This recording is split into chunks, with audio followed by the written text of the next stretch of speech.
नमस्कार, सभी का स्वागत है। हमने पृथ्वीराज रासो के बारे में पढ़ लिया। आज हम पढ़ते हैं हमीर रासो के बारे में। हमीर रासो की रचना है वो किसने की है, तो सारंगधर ने हमीर रासो की रचना की। यह भी हमें अप्राप्य मिलता है, यानी पूर्ण रूप से ये ग्रंथ देखने को नहीं मिलता है। मूल रूप से इसका ग्रंथ कहाँ है, कौन है, या मूल ग्रंथ कहाँ है, तो वो नहीं है, ये अप्राप्य है। इसकी भाषा है वो अपभ्रंश है। प्राकृत पेंगलम जो लक्ष्मीधर का है छंद शास्त्र है, एक ग्रंथ है प्राकृत पेंगलम, उसमें है हमीर की यानी हमीर रासो की 8 कुंडलियां हैं। वो मिलती है किसके अनुसार, शुक्ल जी के अनुसार। यानी शुक्ल जी कहते हैं जो 8 कुंडलियां प्राकृत पेंगलम में जो 8 कुंडलियां हैं वो किसकी है, वो सारंगधर द्वारा लिखित हमीर रासो की 8 कुंडलियां हैं, ऐसा शुक्ल जी मानते हैं। और ये प्राकृत पेंगलम किसकी रचना है, तो ये लक्ष्मीधर की रचना है। कुंडलियों का सर्वप्रथम प्रयोग है वो सारंगधर ने किया है, ऐसा माना जाता है। राहुल सांकृत्यायन ने हमीर रासो को किसकी रचना माना है, कवि जज्जल की रचना माना है।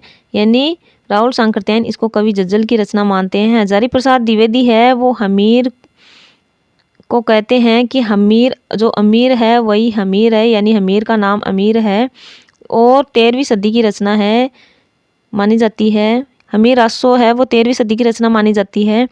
अन्य रचना है जो सारंगधर की अन्य रचना का नाम क्या है, सारंगधर पद्धति है, जिसको सुभाषित ग्रंथ भी माना जाता है, कहा जाता है। आदिकालीन संस्कृति का सर्वाधिक बोध कराने वाली रचना कौन सी है, तो वो है हमीर रासो।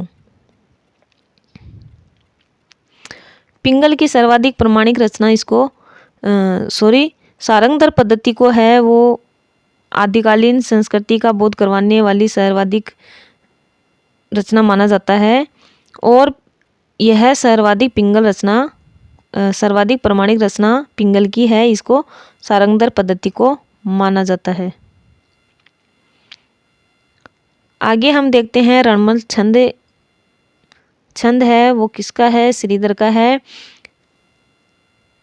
2 रचनाएं यहाँ पर मिलती जुलती है, हमीर रासो और हमीर हट। हमीर रासो है वो जोधराज की है। एक हमीर रासो हमने भी ऊपर देखी सारंगधर की। एक हमीर रासो है वो जोधराज जो कि निमराना अलवर के हैं, 18वीं सदी का ये ग्रंथ है।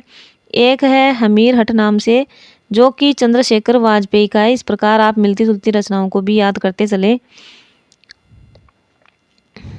आगे हम देखते हैं कि जो हमने उपदेश रसायन रास यानी कि जो हमने पीछे ग्रंथ पढ़ लिए उन सबको एक जगह इकट्ठा करके मैंने लिखा हुआ है ताकि याद करने में आसानी हो। और उनमें छंद या फिर दोए हैं वो कितने कितने हैं, एक जगह इनको लिख लेने पर सब में अलग अलग अंतर करके हम इनको याद रख सकते हैं। तो उपदेश रसायन रास में 80 पद है, और संदेश रासक में 223 छंद है। श्रावकाचार में 250 दोहा है। बटेश्वर बाहुली रास में 205 छंद हैं। चंदन बाला रास में 35 छंद है। नेमिनाथ रास में 58 छंद है। बिसलदेव रासों में 128 छंद है। पृथ्वीराज रासों में 69 समय। दासम समयो दशावतार समय जिसमें 48 छंद। ये प्रश्न भी आ सकता है कि कितने छंदों में राम कथा का वर्णन है पृथ्वीराज रासों में, तो 48 छंदों में।